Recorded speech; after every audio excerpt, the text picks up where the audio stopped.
श्रीराम, जय श्री महाकाल, जय भीम, जय शिवराय।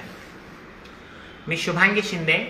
मागच्या काही दिवसांपूर्वी माझे जे फेक व्हिडिओ व्हायरल होत आहे आणि ज्या किन्नरांनी येऊन सिन्नरमध्ये माझी बदनामी केलेली आहे, माझ्या फोटोला चपला मारलेला आहे, माझ्या फोटोला काळीमा फासणार आहे, त्यासाठी सर्वप्रथम मी हा प्रश्न विचारते का मी देशद्रोही आहे का, मी बलात्कारी आहे का, मी कोणता देशद्रोहाचा गुन्हा केलेला आहे का?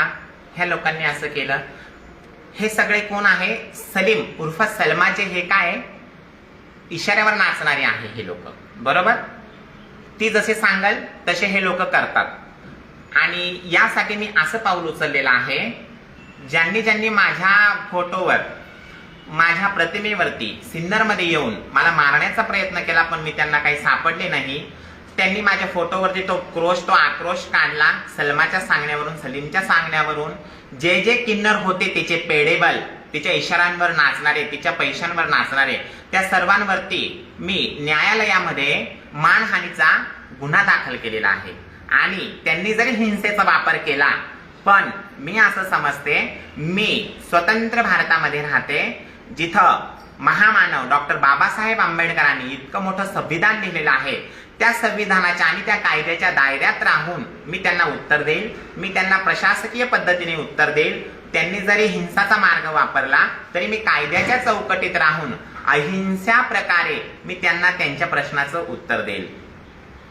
ही लढाई तुमची खरंच सत्यासाठी आहे का तुमच्यावर आरोप आहे आर्थिक याच्याहून तुमचं ते भांडण आहे? अच्छा, ही लढाई माझी सत्यासाठीच आहे आणि आर्थिकसाठी माझी लढाई असते तर मग याच्या अगोदरच मी केलं असतं, बरोबर आहे? ज्या वेळेस मी त्यांच्यावरती गुन्हा दाखल केला, ज्या वेळेस मी सलीमवरती, सलमावरती अगेन्स्ट काही गोष्टी मी आवाज उठवला, तेव्हाच सगळ्यांनी का माझ्यावर बहिष्कार केला? तेव्हाच सगळ्यांनी का माझ्यावरती आवाज उठवला? जर त्यांच्याकडे व्हिडिओज वगैरे होत्या मग याच्या अगोदर त्यांनी का व्हायरल केल्या नाही? याच्या अगोदर ते का पोलीस प्रशासनाकडे गेले नाही? याच्या अगोदर त्यांनी माझ्या का कंप्लेंट्स दिल्या नाही? तुम्ही त्यांच्यावर सलीम, सलमा हे जे काही दुसऱ्या याचा आरोप लावताय ते आताच का लावताय? आधी का नाही केले? आधी याच्यासाठी नाही केलं, मी जोपर्यंत सहन होतो तोपर्यंत सहन केलं। का केलं मग सहन? का सहन केलं म्हणजे ती आमचं सगळ्यांचं हे होती, ती बॉस होती असं ती स्वतः सांगायची आणि भरपूरशे हे किन्नर तिच्याकडे होते ना, आजही पण आहे। पण काय झालं, ते सगळ्या गोष्टी सहन करायची एक माणसाची क्षमता असते। प्रत्येक क्षमता, प्रत्येक मर्यादा जेव्हा ओलांडू आपण, मर्यादा काही गोष्टींचा बाण करतो, त्या गोष्टीप्रमाणे मला असं झालं, समजलं, म्हणून मी आता तो आवाज उचलला। हे बघा, हा व्हिडिओ पूर्ण आहे। जो व्हिडिओ त्यांनी माझा दाखवलेला आहे तो अर्धवट व्हिडिओ आहे। मी जनतेला आणि मायबापाला, प्रशासनाला सांगेल की पूर्ण व्हिडिओ बघा।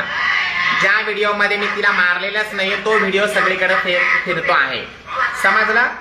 ही व्हिडिओ पूर्ण दाखवा, त्यांनी थोडीच व्हिडिओ दाखवलेली आहे। ही व्हिडिओ जी आहे ती पूर्ण दाखवा माझ्याकडे, ही पूर्ण व्हिडिओ आहे। आणि जे जे याच्यामध्ये दोषी आहे त्या सर्वांवर कारवाई करा, सर्वांवरती कार्यवाही करा जे जे या व्हिडिओ मध्ये आहे। आणि राहिला विषय एक, माझ्या चॅनेलला मी झाडू मारते, तो तर खरा व्हिडिओ आहे, तो माई लेकरांचं नातं आहे। जर शिष्य चुकले, जर ते चुकले तर आईला त्यांना समजून सांगण्याचं, रागाने मारून किंवा हे करणं, तो अधिकार मला आहे। जय शिवराय, जय भीम। मी बाजारामध्ये कुठे मागायला जर गेले तर ते लोक, त्यांचे शिष्य लोक तिथं बाजारामध्ये पाठवतात आणि मला मागून देत नाहीये तिथं, आणि ते असं बोलताय की ना तूही आमच्याकडे ये म्हणून। मला काय धमकी देत आहे, मला कॉलही येत आहे, मला काही त्यांच्याकडे जायचं नाहीये, मला माझ्या गुरुसोबत राहायचं आहे आयुष्यभर, जगायचं गुरुसोबत, मारायचं गुरुसोबत आहे। जय श्रीराम। नाव सांगा तुमचं? माझं नाव सिद्धी बर्वे। ओके।